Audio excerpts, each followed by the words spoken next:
Suman TV ప్రేక్షకులందరికీ సంక్రాంతి శుభాకాంక్షలు. నేను గీతాంజలి. సంక్రాంతి పండుగ ఈ 2026వ సంవత్సరంలో ఏ తేదీ అనేది ఒక పెద్ద సందేహం అయిపోయిందండి. 14వ తారీఖా 15వ తారీఖా అని. ఎందుకంటే మకర సంక్రమణం సమయం అనేది కాస్త సందిగ్ధంగా ఉందనేది ఒక ప్రశ్న. అయితే అసలు ఉదయం కాలం ఉన్నప్పుడు జరుపుకోవాలా, మధ్యాహ్నం తర్వాత వచ్చినప్పుడు జరుపుకోవాలా, ఇది కూడా ఒక పెద్ద సందేహం. అలాగే సంక్రాంతి రోజున అసలు ఏం చేయాలి, ఖచ్చితంగా ఈ పనులు ఆచరించవలసిందే, విధి విధానాలు అంటూ ఉంటాయా, సాధారణంగా పెద్దలకు పెట్టుకోవాలా ఆ రోజున అని అంటారు. మరి దైవారాధన ఏమన్నా చెయ్యాలా, చేస్తే కనుక ఏ సమయంలో చేయాలి, ఇలా ఎన్నో సందేహాలు ఉన్నాయి సంక్రాంతికి సంబంధించి. తెలుసుకుందాం. వివరించేందుకు ప్రస్తుతం మనతో పాటు ఉన్నారు ప్రముఖ జ్యోతిష్యులు, సంకల్ప మందిర్ నిర్వాహకులు బ్రహ్మశ్రీ నందిభట్ల శ్రీహరి శర్మ గురువు గారు. వారితో మాట్లాడదాం. గురుగారు నమస్కారం అండి. వాగర్థావివ సంపృక్తౌ వాగర్థ ప్రతిపత్తయే జగతః పితరౌ వందే పార్వతీ పరమేశ్వరౌ. ఆదిత్యాయ చ సోమాయ మంగళాయ బుధాయ చ గురుశుక్రశనిభ్యశ్చరాహవే కేతవే నమః. శృంగేరి జగద్గురు పీఠాధిపతులకి, కంచి పీఠాధిపతులకి నమస్కారములు తెలియజేసుకుంటూ కార్యక్రమాన్ని ప్రారంభిద్దాం. గురుగారు సంక్రాంతి శుభాకాంక్షలు. అమ్మ, మీకు, మీ యాజమాన్యానికి, పనిచేసే అందరి సిబ్బందికి, ముఖ్యంగా మన వీడియోని ఆదరిస్తున్నటువంటి అశేష ప్రేక్షక జన సమూహానికి సంక్రాంతి పండుగ శుభాకాంక్షలు. ఈ సంవత్సరం సంక్రాంతి నుంచి వాళ్ళ కుటుంబంలో సుఖ సంతోషాదులు పెరిగి అనుకున్నటువంటి సంకల్పాలు అన్నీ నెరవేరి ఆనందంగా జీవించాలని కోరుకుంటున్నానమ్మా. చాలా సంతోషం, ధన్యవాదాలు గురువుగారు. గురుగారు, మరి సంక్రాంతి ఫస్ట్ అడగాల్సినటువంటి క్వశ్చన్ ఇదేనండి. 14, 15 ఎంతమంది ఎన్ని రకాలుగా, అంటే కొంతమందికి సెలవులేమో తర్వాత ఇచ్చారు, 15, 16, 17 ఇలా ఇచ్చారు కొంతమందికి ఏమో 13, 14, 15 అంటున్నారు, 14, 15, 16 అంటున్నారు. ఒకసారి ఇది మీరే క్లియర్ చేయాలి డౌట్. ఇది ఈ సంక్రాంతి పండుగే కాదమ్మా, అనేక పండుగల్లో శ్రీరామనవమి, ఈ యొక్క కృష్ణ జన్మాష్టమి, ఇలాంటి వాటిట్లో ఎప్పుడు కూడా ఈ దీపావళి పండుగ, ఇలాంటి వాటికి ఎప్పుడు కూడా సంశయం అనేటువంటిది ఎక్కువగా ఉంది. అంటే ఇక్కడ ఎక్కడ తప్పు వస్తుందంటే సిద్ధాంతులది కాదమ్మా. అంటే ఆ సిద్ధాంత గణనం అనేది ఉంది కదా, ఒకటి నిరైన సిద్ధాంతం అని, సూర్య సిద్ధాంతం అని, చాంద్రమానం అని, ఇలా గణించే బారహస్పత్యమానం అని అనగా మన భారతదేశం మొత్తంలో అనేక రకాల గణన పద్ధతులు ఉన్నాయి. ఈ గణన పద్ధతుల్ని అనుసరించి కొంత భేదములు కలుగుతాయి. ఎవరిది తప్పు కాదు, భేదములు అంటే సమయంలో భేదములు ఉంటాయి. ఈ కారణం చేత ఎక్కువగా పంచాంగాలు సంక్రాంతిని నిర్ణయించినవి, అంటే పిడపర్తి వారు కావచ్చు, బుట్టేవారు కావచ్చు, నేయమాని తంగిరాల వారు ఇట్లాంటి వారు కావచ్చు, వారు 15వ తారీఖు రోజునే సంక్రాంతి. కుప్పవారైనా కానీ, లేకపోతే ఇంకా ఇతరత్ర ఉన్నటువంటి నిరయన పద్ధతి ప్రకారం చేస్తున్నటువంటి వాళ్ళు 14వ తారీఖు మధ్యాహ్నం 3 గంటలకి సంక్రాంతి ప్రవేశ కాలము అని చెప్పి, సంక్రాంతి పుణ్యకాలం అని చెప్పి ఇచ్చారు. అంటే ఆ 3 గంటల వరకు వేచి ఉండి అప్పుడు తర్పణాది కార్యక్రమాలు ఇవ్వాల్సి వస్తుంది.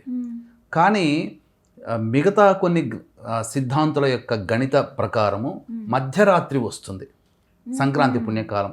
కాబట్టి సూర్యోదయ ప్రభృతి అపరాహ్న సమయం వరకు కూడా సంక్రాంతి 15వ తారీఖుని చాలామంది పండితులు ఏకీభవించారు. కాబట్టి 15వ తారీఖు రోజున సంక్రాంతి పండుగ చేసుకోవడం, ఆ రోజున సంబంధించినటువంటి విశిష్టమైనటువంటి పిండ ప్రధాన కార్యక్రమాలు, పెద్దలకి వస్త్రముల దానము, తర్పణాది కార్యక్రమాలు అనేటువంటివి చేసుకోవాలి. అంతేకాకుండా వీక్షించేటువంటి ప్రేక్షకులకి ఒక గొప్పదైనటువంటి విషయాలు, ఈ రోజున శివరహస్య సంబంధమైనటువంటి విషయాలు, కొన్ని పూజాది కార్యక్రమాలు చెప్పబోతున్నాము. ఆశాంతం ఈ కార్యక్రమాన్ని వీక్షించండి. ఎందుకంటే ఇది మీకు చాలా అనుభవైక్యమైనటువంటి, చాలా గొప్పదైన, ఇంతవరకు ఎక్కడా కూడా మీకు చెప్పనటువంటి గొప్ప దివ్యమైనటువంటి భోగభాగ్యాల్ని ప్రసాదించే దేవతా పూజలు మీకు తెలియచేయబోతున్నాను. మరి విశేషం మాట్లాడదామండి. ఇప్పుడు 15వ తారీఖే సంక్రాంతి అంటున్నారు. ఉదయం లేచిన దగ్గర నుండి అపరాహ్న సమయం వరకు ఖచ్చితంగా చేయవలసిన పనులు ఏమిటి అసలు సంక్రాంతి రోజు? సూర్యోదయ ప్రభృతి ముందుగానే బ్రహ్మముహూర్త కాలంలోనే స్నానం ఆచరించాలి. ఎవరైతే సూర్యోదయం తరువాత స్నానం ఆచరిస్తారో వారు రోగగ్రస్తులు అవుతారు. అంటే ఏంటి, అక్కడ అనారోగ్యం పాలవుతారు అని చెప్పి మనకు చెప్పబడి ఉంది. కాబట్టి పోయేదేముంది, ఒక్కరోజే కదా. కాబట్టి సంక్రాంతికి పర్వదినం మనగా 15వ తారీఖు నాడు బ్రహ్మముహూర్త కాలంలో అభ్యంగన స్నానము ఆచరించమన్నారు.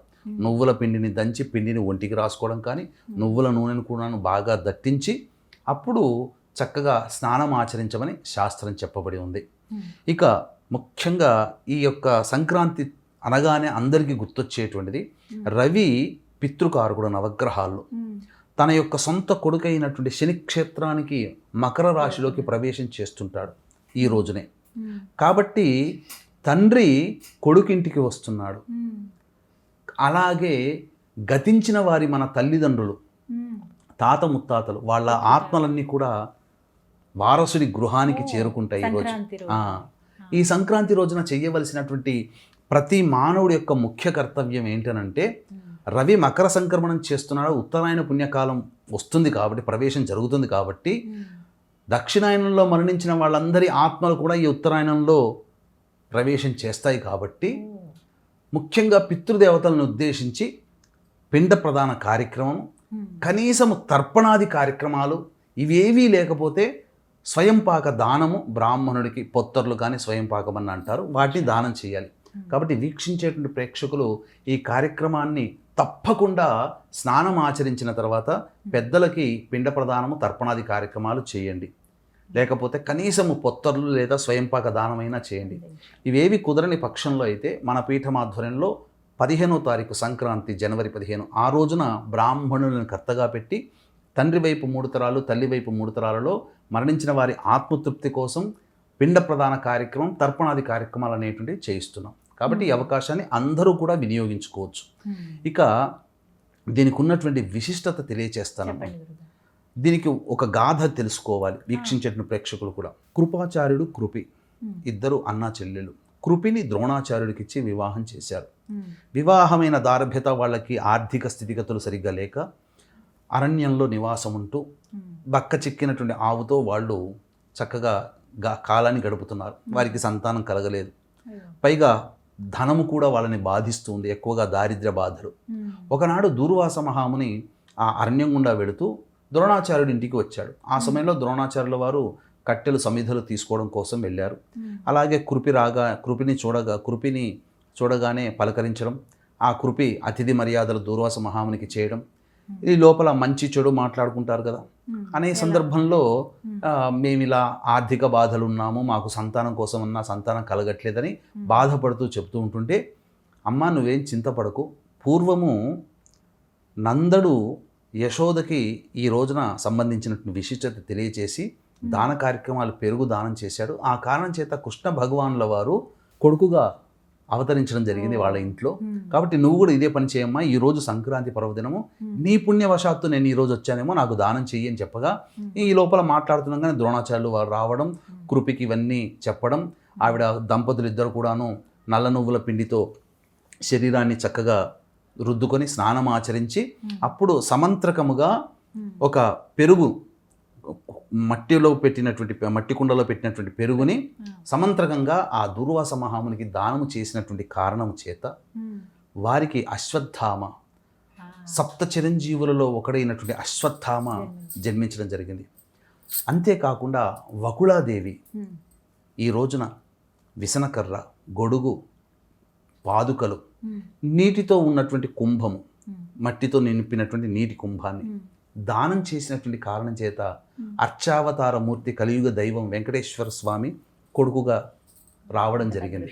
కాబట్టి వీక్షించేటువంటి ప్రేక్షకులు ఎవరైతే వివాహమై సంతానం కోసం ఎదురు చూస్తుంటారో దంపతులు, అలాగే సంతానం కలిగి మళ్ళీ మంచి సంతానం కోసం ఎదురు చూస్తుంటారో వాళ్ళు ఈ రోజున ఈ చెప్పినటువంటి పెరుగు, కంబళి, అలాగే పాదుకలు, గొడుగు, విసనకర్ర, నీటితో నింపిన రాగి కలశము ఇవి దానం చేయండి. తప్పకుండా మీ వంశాన్ని ఉద్ధరించే కొడుకు పుడతాడు, అందులో సందేహం లేదు.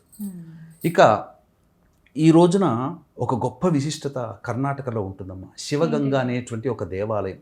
అది సముద్ర మట్టానికి 3000 కిలోమీటర్ల పైన పర్వతంలో ఉంటుంది, చాలా ఉంటుందమ్మా. ఈ రోజున ఏంటంటే విశేషము, సంక్రాంతి పండుగ రోజునే ఒక రాతి స్తంభం ఉంటుంది. ఆ రాతి స్తంభము కింద ఒక చిన్న రాతి గిన్నెలాగా ఉంటుందమ్మా, ఒక ఊట ఉంటుంది. సంక్రాంతి పండుగ రోజున ఒక 80 ఔన్సుల వరకు కూడా ఆ నీరు ఉబికి వస్తుంది, అంతవరకే వస్తుంది. ఆ యొక్క పూజారులు ఆ యొక్క నీటిని ఒక బంగారు చెంబులో తీసుకొని ఈశ్వరుడికి మామూలుగా ఎలాగో అభిషేకం చేస్తారు. అక్కడ చేసిన తర్వాత అందులో సగము మైసూరు రాజులకు వెళ్తుంది, మైసూరు సంస్థాన రాజులకు వెళ్తుంది, వడయార్లకి. సగము అభిషేకం చేసిన తర్వాత తీర్థంగా ఇవ్వాలి కదా, ఆ తీర్థములో ఆ సగం నీటిని వేసి అప్పుడు వచ్చినటువంటి భక్తులకు అందరికీ తీర్థంగా ఇస్తారు. ఈ కారణం చేత సమస్త రోగములు సమస్త పాపముల నుంచి విముక్తి అవుతారు. సాక్షాత్తు మనము చూసే గంగ కాదమ్మా, భగీరథ గంగ. ఆ భగీరథ గంగ ఒబికి వస్తుంది ఆ ఒక్క రోజే, మళ్ళీ ఇంకెప్పుడు రాదు. మళ్ళీ సంక్రాంతి పండుగ ఉత్తరాయణ పోయిన ఒక్కరోజు వస్తుంది. ఇది చాలా విశిష్టత. అలాగే ఈ రోజున కొన్ని దానాది కార్యక్రమాలు చేయమని శాస్త్రం చెప్పబడింది. శివరహస్యం గురించి నేను అప్పటి నుంచి చెప్తున్నాను కదమ్మా. ఏంటంటే మహాఘృత కంబళము అనేటువంటిది ఈశ్వరునికి అర్పించాలి. మహాఘృత కంబళం అని అంటే అందరికీ తెలిసిందేనమ్మా.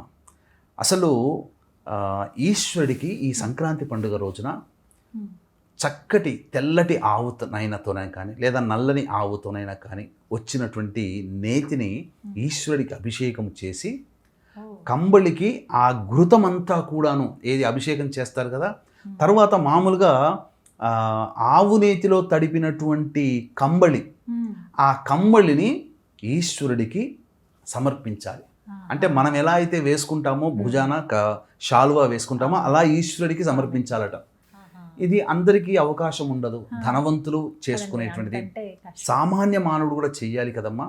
అందుకని ఆవు నేతితో ఈశ్వరుడికి ఈ సంక్రాంతి పండుగ రోజున అభిషేకం చేసి చిన్నదైన ఒక 2/3 ఇంచెస్ ఉండేటువంటి కంబళి రగ్గు లాంటిది దాన్ని ఆవు నేతిలో తడిపి ఆ ఈశ్వరునికి సమర్పించాలి.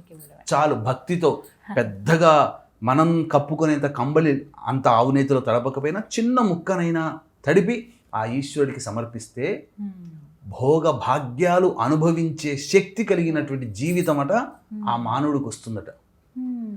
ఇది శివరహస్య గ్రంథంలో చెప్పబడి ఉంది. అంతేకాకుండా మానవులు రోగ విముక్తులు కావాలి. ఎందుకంటే ప్రతి వాళ్ళకి అనారోగ్య సమస్యలు అనేటువంటివి ఉన్నాయమ్మా. రోగ విముక్తులు కావాలి అనుకున్నటువంటి వాళ్ళు ఈరోజు విశేషంగా తిల ద్వాదశి కూడా అయింది. తిలలతో తర్పణాలు చేయడం సాధారణంగా చేయాలి ద్వాదశి తిథి రోజున విష్ణు సంబంధించి. అలాగే సంక్రాంతి కూడా అయింది, కలిసి వచ్చింది. అద్భుతమైనటువంటి పుణ్యకాలం అమ్మ. కాబట్టి తిలలతో నల్ల నువ్వులతో ధేనువు అంటే ఆవుని ఎద్దుని నల్ల నువ్వులతో తయారు చేయాలి ఆ యొక్క రూపాన్ని. దానిని బ్రాహ్మణికి దానం ఇస్తే సకల రోగముల నుంచి విముక్తి అవుతాడు. ఇది శివరహస్య గ్రంథంలో ఉంది. పైగా సంక్రాంతి రోజున ఈరోజు చేయమన్నది. పైగా పెరుగుని దానం చేయమనే విధానంలో సకల భోగభాగ్యాలు కలగాలి అన్నప్పుడు మనకు ఈ శివరహస్య గ్రంథంలో కూడా చెప్పబడి ఉంది ఏంటంటే ఈ సంక్రాంతి రోజున మజ్జిగ చిలుకుతాం కదా, వెన్న ఇవన్నీ వస్తాయి కదా, నిండుగా వస్తుంది కదా, అలా నిండైనటువంటి వెన్న కలిగినటువంటి కుండలో పెట్టినటువంటి మజ్జిగని దానం చేయాలి. అంటే అప్పటికప్పుడు చిలికి వెన్న నిండుగా ఉంటుంది కదా, వెంబడే ఆ దానం చేయాలి. ఈరోజు చెప్పబడినటువంటి సంక్రాంతి అమ్మ. అంతేకాకుండా తిలలు ఎంత విశేషమైనటువంటివి. ఈ రోజున మీరు ఎక్కడా కూడా ఈ పరిహారం గురించి చెప్పరు. ఈ రోజంతా కూడా వినలేరు. ఈ రోజంతా కూడా ఉపవాస నియమాన్ని పాటించి సాయంకాలం భోజనం చేస్తే చాలా విశేషమా. ఈ సంక్రాంతి పండుగ రోజున అందరూ కూడా కొత్త బట్టలు అనేటువంటివి తీసుకోవాలి, కొత్త బట్టలు కొనుక్కోవాలి. అంతేకాకుండా పిల్లలకి దిష్టి తగులుతుంది. ఈ సంక్రాంతి రోజున ఏం చేస్తారంటే పూర్వం చిన్న రోజుల్లో చిలకల బత్తీసాలు అంటారు, మీకు గుర్తుందా?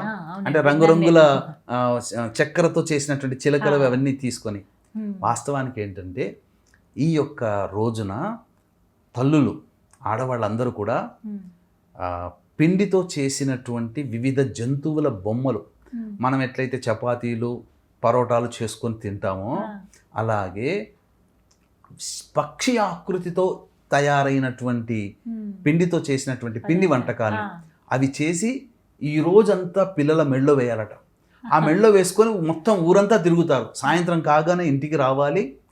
కనుమ రోజు పక్షులకి ఆహారంగా పెడితే పిల్లలకి పట్టిన దోషమంతా పోతుందట. దిష్టి దోషాలు ఉంటాయి కదా, అవన్నీ పోతాయి.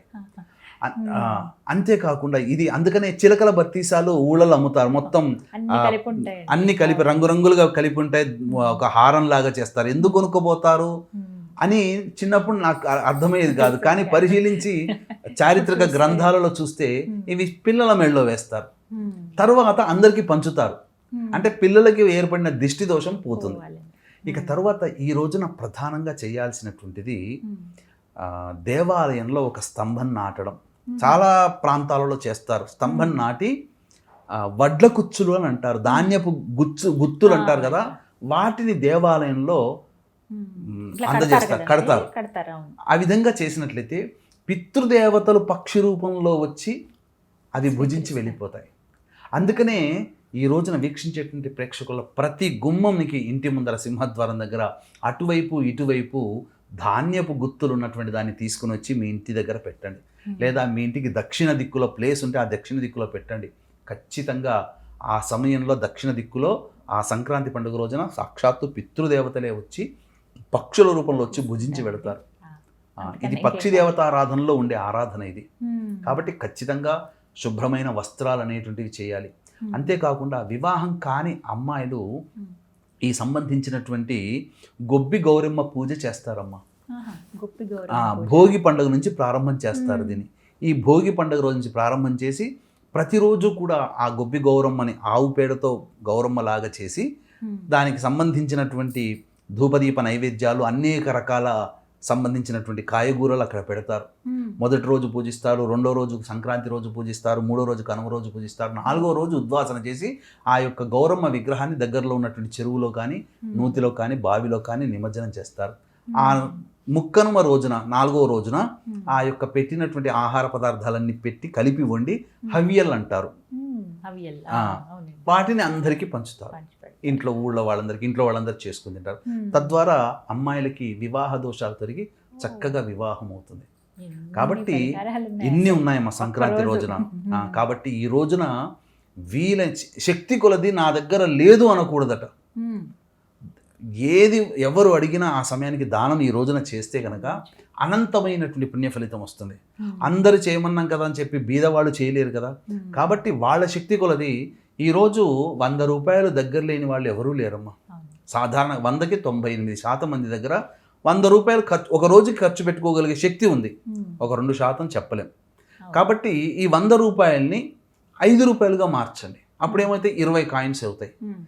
మనకు ఎప్పుడు కనిపించినప్పుడల్లా 5 రూపాయలు ఎవరికైనా దానం చేయడం ఇట్లా చేసుకొని తినే పదార్థాలు కానీ ఇవన్నీ కూడా దానం చేస్తూ ఉంటే అది మనస్సుతో చేయండి, అనంతమైన పుణ్య ఫలితం వస్తుంది.